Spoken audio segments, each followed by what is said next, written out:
Hello, everyone, and welcome to Compliance by Design. I'm your host, Lawrence Baker. Now, global compliance has never been more complicated or more business critical. It underpins investor trust, regulatory confidence, and a firm's reputation. More and more, we're seeing LPs putting an increasing emphasis on the quality, credibility, and the stability of a firm's compliance function. When compliance is under-resourced or the CCO is conflicted or wearing too many hats, LPs notice. They worry that the organization isn't set up to run compliance effectively or respond quickly when something goes wrong. And in a market where LPs have a wide range of choice, that alone can end a relationship before it starts. So the question for all of us is this: how do you build a compliance function and a culture that genuinely protects a firm while enabling commercial momentum? How do you move from policy to practice, from static templates to thoughtful, firm-specific judgment, and from late-stage firefighting to a proactive partner for the deal teams? And that's exactly what we're going to be here to unpack. So today, we are live from New York, which is, sounds good. I'm joined by two brilliant guests. So joining me is Harris Frakilolis, Principal Compliance Director and Counsel at TowerBrook Capital Partners, and Patrick Daniel, Senior Vice President of Compliance at Advantia. Now, Harris brings the in-house perspective of running a compliance for a global investment firm, managing over 25 billion AUM. Someone that's seen firsthand how expectations have evolved and how boilerplate programs no longer hold up to scrutiny. On the other side, PD brings a delivery view, working with hundreds of asset managers and seeing where compliance breaks down in practice and where firms are genuinely getting it right. Both welcome. Nice to be here. Thanks for having me. So before we get into the tough questions, let's warm up. So want to do a quick round of true or false. Given both of your experience and backgrounds, I'm hoping for some strong views on these. So let's start with you, Harris. Regulation is fit for purpose. True or false? False, but with an asterisk. Oh, go on, shoot. What's the asterisk? I think we're moving there. Slowly. Okay. But I see a path. I'm going to come back to you on that path. PD. Depends on the purpose. Do you think that it's set up to support, if we look at what asset managers are trying to achieve, we look at AML, KYC, they are trying to say that it's really about, are we transacting with the right people? Are there bad actors? Is there any reputational, regulational risk? Regulations seem designed primarily with banks in mind rather than asset management. Okay. I think this is going to be an interesting chat. Next one, compliance slows deals down. No. Love that. I have to say that, but no. Okay. Good compliance doesn't slow deals down, speeds them up. And I want to dig into both of those actually in a second, but overcaution is better than risk-taking. Yes. But we tend to be risk adverse. Okay. I'm a lawyer. I'm in compliance. It's part of the DNA to approach things more cautiously. And are there situations where actually you need to take a measured view of the risk and you go at actually based on factors? It's a balance with commerciality. Absolutely. And that takes some time, a lot of discussions on what a firm's risk tolerance is. Yep. That makes sense. PD? You're never going to eliminate all of the risk. No. So it is about commerciality, I agree. Good compliance can take risks when it needs to. Last one then. Regulators are moving faster than firms can keep up. I'm going to start with you on that one, PD. It's a tricky one. Regulations are moving fast and things tend to change very quickly, sometimes back and forth. It's a challenge for firms to keep up and scale in line with the increasing changes. Okay. Harris? We've had a lot of whiplash, but I think the topic regulation is supposed to cover takes quite a long time. Yeah. Okay. I think that's fair. I think there's a few bits in there that I want to pick up. I think there's, with the asterisk of regulation being for purpose, I want to dig into that a bit more. Can you talk me through that? Historically, it has not been fit for purpose. And PD, you made the point of it's really been driven by banks, particularly in the US, right? Most of what we're doing comes from the Advisors Act, of course, with Dodd-Frank, and that was done in particular times.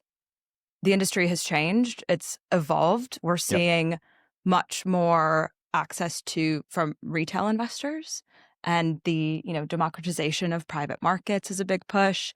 So I hope the regulators are bringing that into play.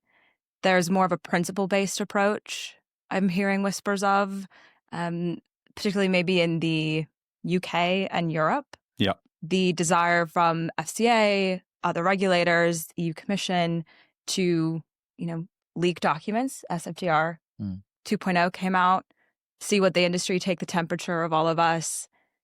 Principle-based approach is where we are in Europe and the UK. It's not perfect. It never will be. Asset managers, there's just as many differences as asset managers out there.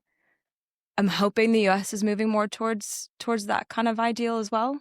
We shall see, but I do have hope that they'll be listening to us, to industry groups, and keeping that in mind as they approach their regulatory agendas. I thought you were saying they can listen to us. The SEC is going to tune into compliance by design. Depends on how many listeners you're going to have, how well this will be promoted. A riveting conversation like this, it's going to be, sky's the limit. Yeah, it'll be everywhere. I think on that though, I do think it's an interesting one where in the US at least, we've almost seen, and I'd like to think it's some of these rules and regulations will be in place this year. There's been 3 that have been kind of enacted and then stopped: the CTA, the investment and advisors rule. And most of the feedback I'm hearing about this is it seems to be they don't want to rush into these kind of decisions and implementing these different types of regulations. It's more, let's actually work out what is fit for purpose for the industry. Though on the flip side, you've got people saying that it's just kicking the can down the road. And it's tough in the US because you have changing in administration. Yeah. That obviously is going to adjust the commission's priorities, rightly so, as it should. And it takes some time to communicate that, to set out the agenda. We've had very little word out of the SEC this year, I think for various reasons. They haven't released their 2026 priorities as of the time of this filming. And that really directs not only what we can expect, but also what the commission, the exam staff, enforcement is looking to do and achieve when they come in and talk to managers. Yeah. And I guess, PD, from your role as talking to managers across the space, what are you hearing when it comes to how firms are approaching maybe some of the uncertainty around the regulations? Well, the fact about asset management that we see from our clients is that although they like to run very lean teams, because that's how private equity works, at the end of the day, you need expertise to be able to catch up with the regulations, to understand what they're going, what the changes are going to be, and how to roll those out to ultimately what are very large organizations. A change to policy following a change in regulations is something that takes a long time, takes months. You have to get it approved. That has to go through all the various rungs of the ladder, and then it has to be put into practice. These are things that require, a lot of man hours, a lot of work, a lot of theoretical thinking, and a lot of, breaking down processes to actually put into practice so that they get adopted all the way across the organization. If regulations constantly change, then every time you start adopting this, you're basically moving an elephant, every time, sometimes in different directions. So how are they managing it? With great difficulty, because the only way to really be able to keep up is just keep hiring. But that's just not efficient. You can't scale that way. You can't have hundreds of people in your compliance functions. It's just not how asset management works or should work. So it's a challenge. And it's critical for regulators to get the perspective of asset managers. I mean, we see a lot in the FCA. They do these exercises with valuation review. They had that earlier this year. They've just released the conflicts review. Of course, it's more work. If you get those lists, you have to prepare the documents. There's that work out of that. But I do think that frames and shapes the output, the policy change, the new rules in a better way and more applicable way for us to be driving towards that fit for purpose ideal. And with the bits you kind of mentioned there around the extra, yes, the outcome is going to be something that's more fit for purpose, but that extra lift piece, is it, is that been, or I guess how big of a challenge is that for, running a team and having to look after that? Is it a problem? Is it part of the work? Any possibility of a regulator coming in, whether it's, FCA, you get that list. If an SEC, you get the initial request letter for an exam. We run drills and it's practice and it's that building that muscle to do that. And it's always going to be extra work. It's not, you can't get away from that. And it's just trying to do those drills, trying to be ready, know where the information is, who to speak to, and being involved. And I think that's a function of a good compliance program, is the integration of compliance across the board and that flow of information and communication across teams. And I think that I totally agree. And I think there's the phrase that we're hearing is this kind of building a culture of compliance within a firm. And that exactly what you're talking there is having those drills, having everyone integrated. But at least in the conversations I've been having, it doesn't seem like everyone's there. So how, if you were looking to, or speccing out how you built that compliance, how did you get the integration? You got everyone working together, you have the policies, etc. How do you build that out in practice, and how do you get everyone singing from the same hymn sheet? That's a very big question. I think you have to start out asking a lot of questions. Yeah. I want to understand what the team members do, how they do their job, what they're looking for, what that means. Because if you come in from that perspective, rather than here are these rules, here are these regulations, here's what we have to do, sometimes those won't necessarily align or they won't overlap in the best way. So it's asking a lot of questions. I invite myself to a lot of calls just to get a broader understanding of what's happening. And then you can maybe flag, or you have a relationship and a dialogue already started, so that if something comes up with the output from the evaluation letter from the SEC, or I'm sorry, from the FCA, maybe we'll see what the conflicts review turns out. Then you can come in and say, I know we do it this way. Here's an update from a regulator, or here's another update, or maybe they've gone back and a lot of shifting, but here's what we need to do now. I understand this is the process. I think this is where maybe this could fit in, or where we can add, or maybe where we need to change. Does that still make sense? Is that how you're thinking of it? Is that applicable and doable in your process? And if not, what can we do to make it work? I think that's a really interesting bit for me, because it's like, and the word you used was relationship. And I think there's a piece there where it's moving from it being compliance is this thing we have to do, it's a speed bump. It's, we might not like doing it. And then, the perception is wrong. PD, you said earlier that actually a good compliance program accelerates things. And that's where you need to get to being, okay, if we are early enough in the process, if we know that we can flag something, even if it might not be anything, so like, let's have a conversation about X, Y, and Z. You don't have to get to the end of the line and go, oh, there is a real problem here, or there's something that we should have flagged earlier, we should have known that is now going to cause a problem and hold things up. And it's that relationship and that kind of cross-functional integration that allows you to have a better conversation and a better function. It's all about that relationship that you were saying, the fact that you go out there and you speak to the different teams and try to see things from their perspective, so that you can then find ways to work what it is you need, that the boxes you need to tick in a way that actually can integrate with their function without, frankly, annoying people. Because the problem with compliance, well, one of the problems with compliance is that it has terrible PR. It doesn't know how to sell itself very well. Compliance professionals are not always the best communicators on a very basic human level, and so, but compliance needs buy-in from first line defense, from deal teams, etc. How are you going to do that? Are you just going to send, here's the new checklist around, here's a new additional burden on your desk that you don't understand, that you don't really like, that is you find slightly annoying, all this red tape?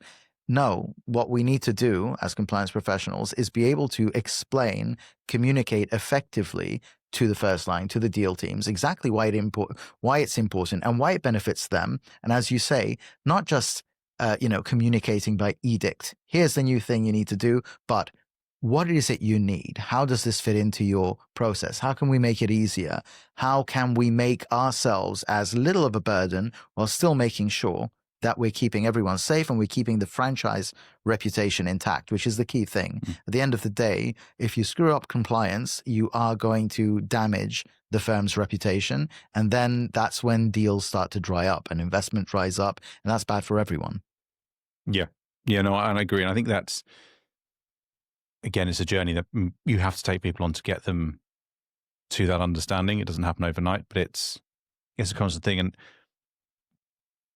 following up now, one of the questions for you, Harris, is if we look at some of the changes in the global requirements and the different jurisdictional requirements, does that differ, the same approach, but actually how you approach it is different in the US versus Europe, and where on one side you've got a regulational or regulation need versus in the US not so much? Like, how does that look? So we are subject to US, UK, and Europe. So there's a lot of navigating all of those different regimes, which can sometimes be inconsistent as well. What we do is reach for the highest common denominator and go from there. Of course, there are instances where we have to adjust for local nuance, and we do that. But we've done a very good job at laying that groundwork, making sure and communicating it's a global framework. So our US teams, and you'll appreciate this from the AML KYC perspective, we do that globally. And so we don't have to explain why now they're going to have to do these new things because of maybe a new regulation out of the US. We've done this, they understand it. And while it maybe takes an extra time, and of course it's more work, that is a better communication tool. And sometimes, on the other side, right, the code of ethics, that's very US driven, but the UK team and those in Europe, they understand that, they're very used to it. So it's tricky. And again, you have to communicate why this is important and why it applies. But tying it back to the purpose is always a very good thing to do as well. Not just, well, rule XYZ dictates this. It's, when you think about it, we have fiduciary duties, care, loyalty, fairness, all of these bigger ideals. We're here for our investors, and we are custodians of their trust. And bringing that back. And this is the way that we implement that. So yes, they can be tougher, tick the boxes that you have to explain, and it gets nitty gritty, and there's details that they don't care about and don't need to really understand the ins and outs. Yeah. But if you can tie it back and do that from a global perspective, I believe it has helped. And that communication tool is always an important thing to keep in mind when going into those rooms with deal teams. There's also a cultural issue at play, right? Because, so looking narrowly at AML compliance, so of course you're subject to the Luxembourg rules, the European rules, so you have to comply with those. Now, yes, there are some jurisdictional nuances in the types of documents, right, that you would be asking for in the US. In Europe, you would be asking for things like registers of directors. You can't really do that with an LLC. LLC won't have directors most of the time, definitely doesn't have a register of directors. So, okay, that's the simple bit. You tweak it, you get the purpose, and you decide, okay, this is a list of documents that it's appropriate to ask of an LLC in Delaware while still complying broadly with the Luxembourg regulations. But there's also a cultural element at play that we see quite a lot with our clients, specifically clients like yourself who are subject to European rules, but are doing a lot of deals in the US, especially if those deals are happening with SMEs in the US who are not used to doing any of this. And the cultural point is this: A, the initial resistance of the counterparty, of the small business in the US that is a borrower, say, the resistance to being asked any of this at all. So they need to be, there needs to be some cultural attunement to explain in a very basic language why this is necessary and why, yes, it feels intrusive compared to what you're used to, but it still needs to happen.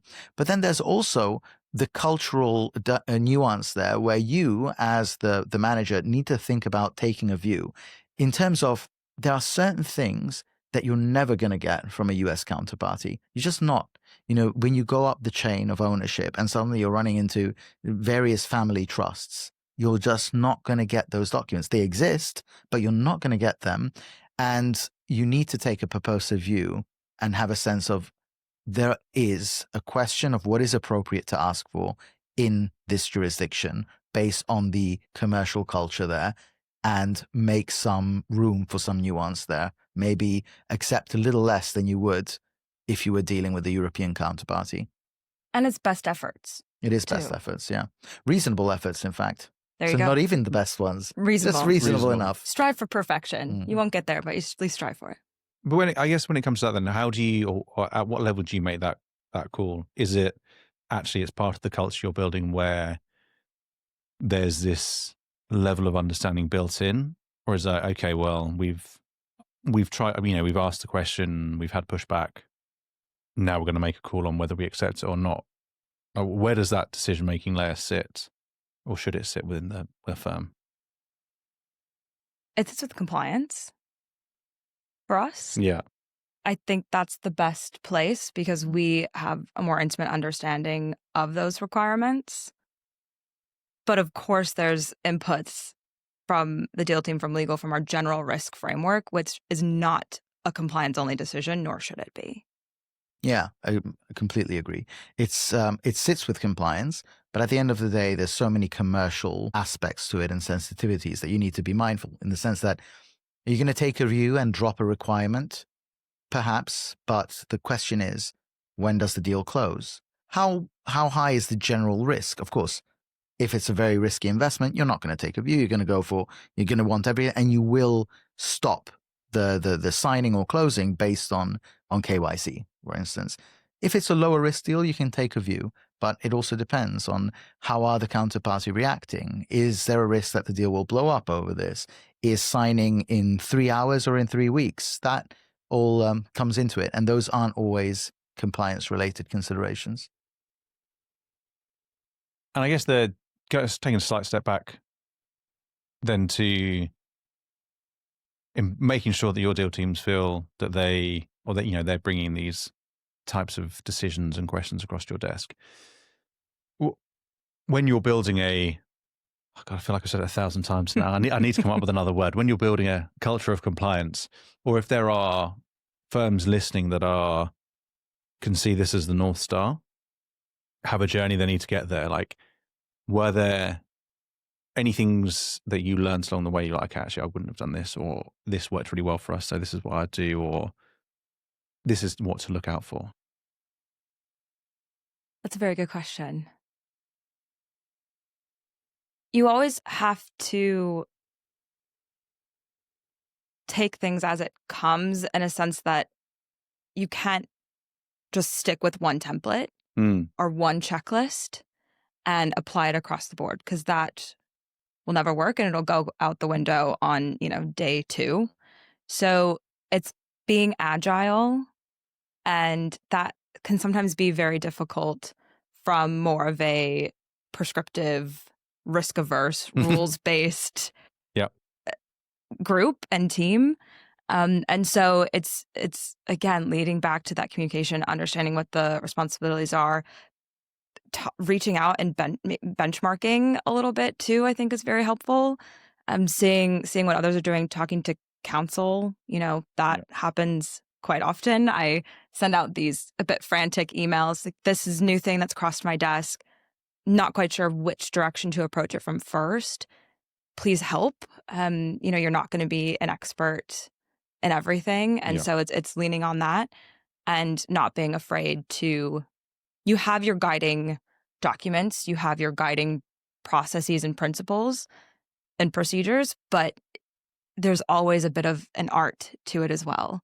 And not being afraid of being a bit looser in that sense and open. 100%. It's far more arts than science. Absolutely. This is why with AML compliance, we tend to resist, and we do it ourselves, but philosophically, we tend to resist these sort of numerical formulae for risk rating. You know, what does 8 tell you? Risk really, at its core, encapsulates all the varieties of the human experience, because there's so many variables to what could go wrong, the kinds of crookery that could be happening in the background. Of course, you know, asset management, mostly low risk deals, but you know, it can happen. So what is a sort of very binary system of weighting numbers ever going to tell you? I mean, you can have a really granular one with, you know, 50, 60 factors, but at the end of the day, there's always going to be something in the gaps that isn't accounted for. And that's where experience and nuance and, as you say, art comes in. A lot of, I think a lot of compliance professionals either forget that or don't know that. And how do you, maybe this isn't the right question, but then how do you teach that, or is it just a learned experience? I think it's understanding that compliance is less complex or less complicated than it looks. In some ways, it's more complicated, but broadly speaking, it's just a fact. You know, it's a very basic set of facts. We are doing a transaction. There's someone on the other side. Of course, I'm talking specifically about AML. Who are they? Right? It's that simple. If you get too lost in the formula and the risk weighting and all that, and without just thinking holistically, what is happening and what are we trying to protect ourselves against? Sometimes you get lost in the detail and forget that there's a bigger picture. So it's all about understanding the bigger picture and training people to understand the bigger picture and not get caught up in the weeds. It's first principles, and building that takes time, and it's so easy to get sucked into something that's emergency or needs to be done at 5 p.m. and it's, you know, 3:30 and you have 1,000 other things on your to-do list, and you'll never get away from that. I think that's just a function of being in compliance and on that side of the business. But if you can, again, zoom out, look at the big picture, and train others to think about that as well, that's much easier to keep in mind when not just compliance is looking at it, but if finance is looking at it, if the deal teams are looking at it, if capital markets is looking at it, if you understand and communicate and talk about those first principles rather than a list of rules, then you can almost deputize some more people across the firm to say, this feels like it doesn't fit in, but I don't know. Can you help me with that? Or what do you think? So it is almost, you have your policy and procedures in place, but then the different, that stacked learning, the training, the collaboration, etc. This is over the top of that. And that's what sets good apart from a great compliance function. Right. I mean, policies and procedures are never enough alone. And they're not going to be perfect for every single scenario. So you need those underlying qualities that can drive you when you're off script. Yeah. And this is a slight, I know it seems to be that every conversation anyone's having at the minute is kind of technology, but I wanted to see how we can, or if you think there's a way we link that scalability piece there into how we can leverage technology. So are there ways that tech and AI can kind of help that? And what are you seeing? We have to implement it, and it's going to be integrated regardless. Yeah. I think at this point in time, the creativity aspect that we were speaking about is not there in those tools. So it's up to the human in the loop, as what everyone says, to apply that. And I think it is very good for those box checking, for those procedures and checking things and gap analysis and all of those things that maybe seem a bit boring on the side of compliance. So it's a tool. It's not a replacement for us. And it's very important that the compliance function, the risk function, is involved in those conversations very early on. Leaders in the deployment and implementation of these kinds of tools, because then we can craft and adjust to that, keeping an eye on use cases and keeping an eye on how others are using it, where our data is going is obviously a big one and a worry of mine, as I'm sure a lot of others. The worry of everyone from what I can tell. Yeah. And there's no good answer. It's just, keeping your arms around it to the extent possible. Yeah. Sorry, but it's almost like your point in the first principles piece. That's where that first piece can be applied, where people say, okay, well, what should I do in this situation?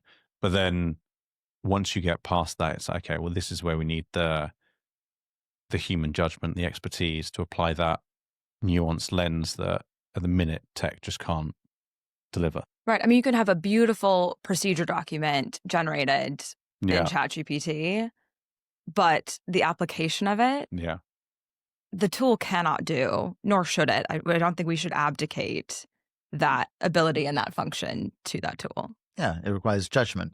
Going back to the art versus science sort of analogy, it's more art than science, but in the sense that qualitatively, the interesting and sort of more weighty bits are art, but actually quantitatively, in terms of how long a process takes, most of it is the procedural, the scientific.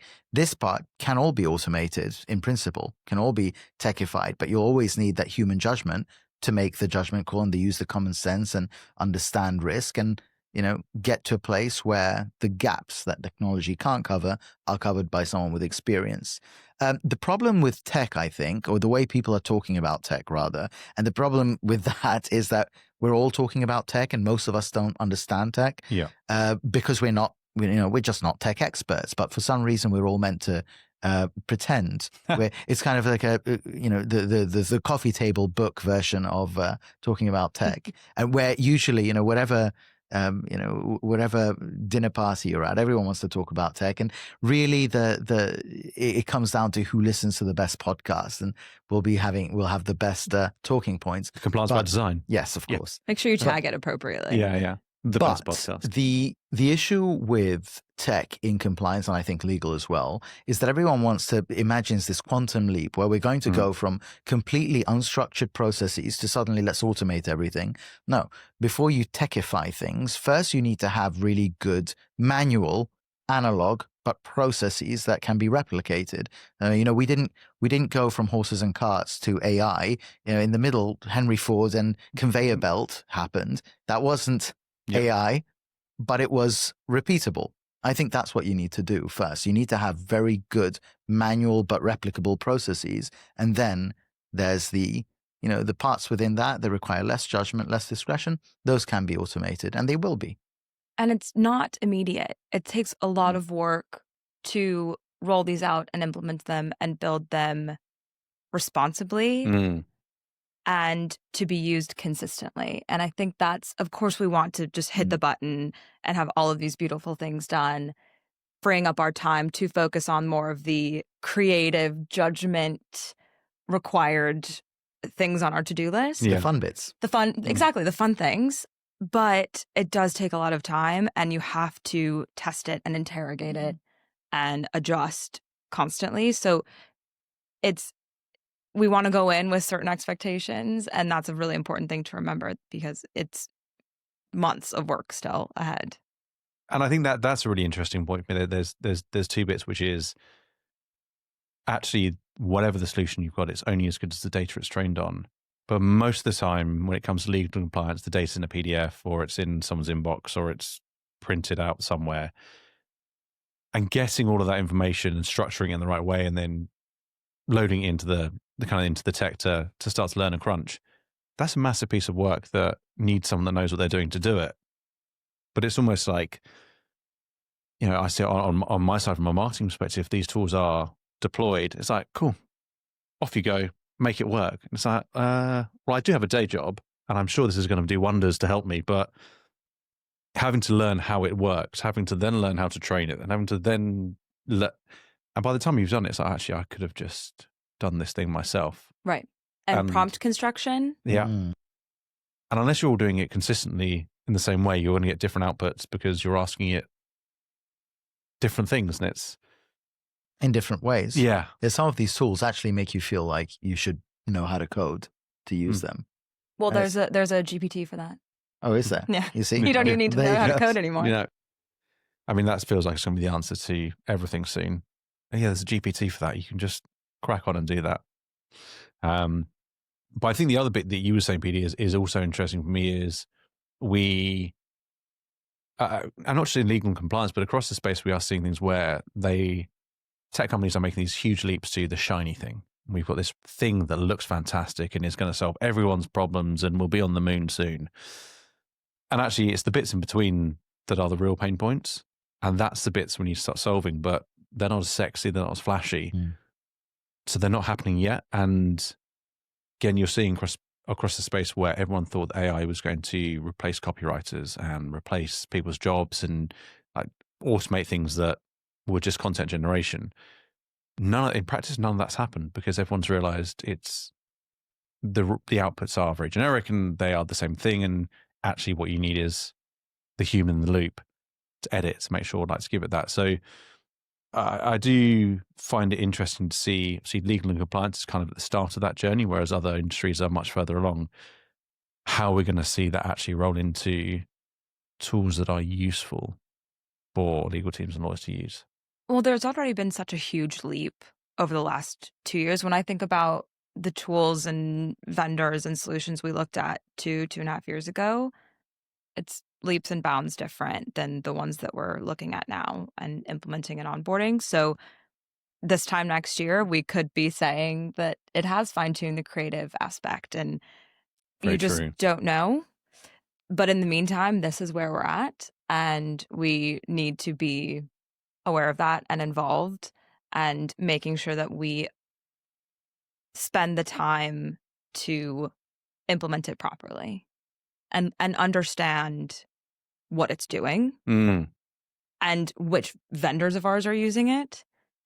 Yeah. I mean, that's not on the compliance side, but on the legal side, something we're seeing more and more now is more vendors are being brought on board these firms, and actually the engagement letters, the vendor agreements, or NDAs, etc., none of them are having AI clauses in there, or they're sweeping, you can't touch it with a barge pole. And actually, because the people drafting them don't understand the tech well enough, they're not understanding what they're negotiating, and it's either there's no controls or it's so strict that they can't leverage any other technology. So I think again, a lot of this is a training education, and how do you build into that culture that it's okay, there are new things happening all the time. We need to ensure that we're staying up to date and we're keeping on top of this just to make sure that we are fully protected when a new tool comes around or something new gets implemented. It's compliance, it's got the hands around it. But I did want to see your point on, we might be sitting here 2 years' time or a year's time. We'll be back here in New York talking about this. But is there, kind of wanted to look ahead and go, what's on your radar for 26? What do you think the big priorities for your team, TowerBrook, as a compliance function, or on the external roadmap? Kind of what are your big things for 2026? I mean, AI, of course, is the biggest one. Yep. I think leading with that is inevitable. The big things for us is really just, I think, getting a better understanding of the shift in the regulatory environment. We got yanked around so much over the last year or two. Yeah. And so taking a bit of not a pause necessarily, but I think of revisiting the priority list and rethinking what we're going to do. I mean, we're seeing a focus on back to basics and, the trend of deregulatory, which I don't know if I want to call it deregulatory. I think that maybe makes people think we can have a bit more of a vacation than what we actually can. But it's really focusing on, I think, the core function of a compliance program, how we are doing that, making sure that it's working not just internally, but peer-wise. It's making sense, that the investors understand our risk framework and kind of procedures and policies and the comfort there. And I think navigating the different regimes to which we are subject. Yep. And making sure that we're implementing things appropriately, that we are creating efficiencies, because I do think compliance sits at this very interesting intersection within my firm. We're part of this flow of all the information from all the different teams.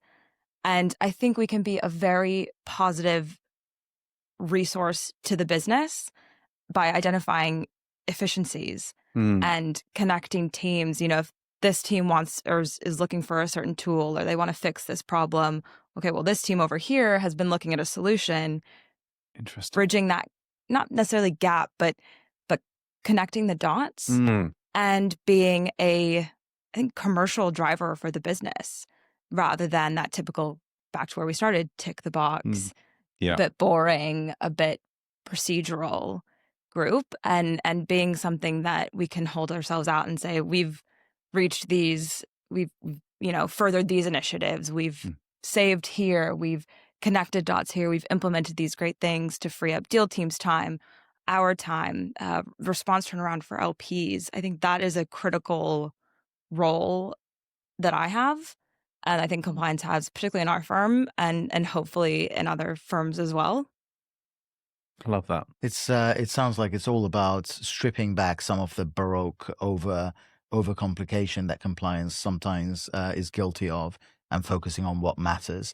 Because ultimately, what matters is getting the deals done, making sure that those deals are the good deals, the right kinds of deals, of course, but then getting rid of all the additional bureaucracy that does make everyone really hate compliance.